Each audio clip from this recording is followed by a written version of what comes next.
I guess everybody in the coaching profession, I know for myself what Coach Pop has meant to us, and just want to offer our condolences for his loss. And Coach Michael Kenny, UConn Review. They go on a 19-0 run there in the third, but y'all were able to respond. Just, what was the key? well, I think as much as anything, I think our team stayed together. And there was a timeout when there was just a determination, and I think we felt like we just needed to rely on our defense, and that's what we did. Donovan obviously, his aggressiveness on the offensive end, fueled us there, and that the combination of those two things, I think, the determination on defense, I think, was a function of that run, and we were really stagnant offensively. Ball wasn't moving; it was sticking. When we do that, we have to defend. Coach Rod Zundel, KSL, you talk about your defense and determination on defense, but holding the big three to only 2 points in the fourth quarter, that's incredible. Well, that's I think we've said the strength of our team is our team, and obviously we had some really good individual performances defensively, but you don't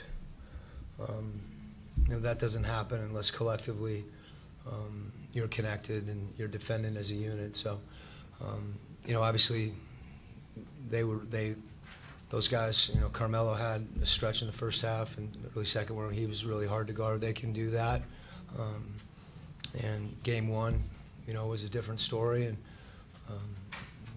sometimes you can play as well defensively as you can, and those guys are so talented that they're going to score anyway.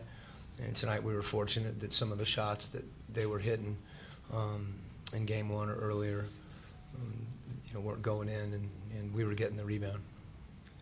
Coach, Brady Trantham, Thunder Digest. Steven Adams picks up 2 quick fouls in the first quarter, goes out about the 6:40 mark, and then is out of the game for 11 minutes. And then Derek Favors is able to pretty much feast on the offensive glass. Do you feel like that was an emphasis going into game 2 that you guys didn't have in game 1?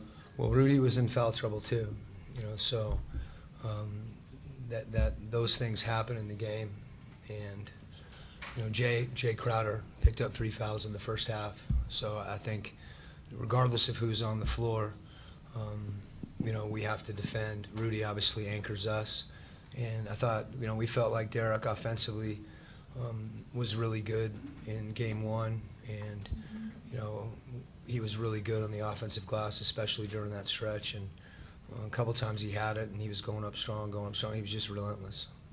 Coach, can you talk about what Ricky meant to you tonight, especially spacing the floor and just general overall effectiveness running the offense? Ricky's really, really competitive, and I think the first game he didn't feel like he played as well as he can. And I remember sitting by him yesterday. He was watching film with Igor and just digging in on not just offensively but defensively as well. And he did a great job, especially early in the game, finding people on the floor and getting everybody involved, and particularly in pick and roll, just making reads that we didn't make in the first game. And when he does that, he starts a chain on our offense that we need. We're going to have to move it, and guys are going to have to drive it and kick it and share it for us to generate shots. And our guys know that, and they have to be committed to that. Did you feel that Donovan was conserving energy at all, or was there any way you felt his play was affected by his injury? It certainly wasn't apparent. I think, if he was feeling something, he didn't show it, and he played through it. As I said, I think the thing about Donovan's game is he just continued to attack. And I thought when he really got aggressive going to the rim, some other things open up. I don't know what he was from 3, but during that stretch when we were getting stops, he was really aggressive attacking the basket, and that's what we need to do. If we get stops, we have to try to take advantage and convert. We haven't been a great conversion team all year, and that's something we talk about and work on. But Donovan converted. Coach, do you consider it somewhat of a luxury that you can have seconds in the game where Derek was great early, Ricky in the middle, Donovan at the end? Is that kind of a luxury you got to have? I wouldn't call it a luxury as much as an identity. You know, I don't think any one of those guys, you know, they all need each other and they all know that. So if one guy's, you know, making plays, I think sometimes we see the guy that's scoring, and with our group, there's usually a couple people that have done something previously, you know, to generate an opportunity, and we stay committed to that.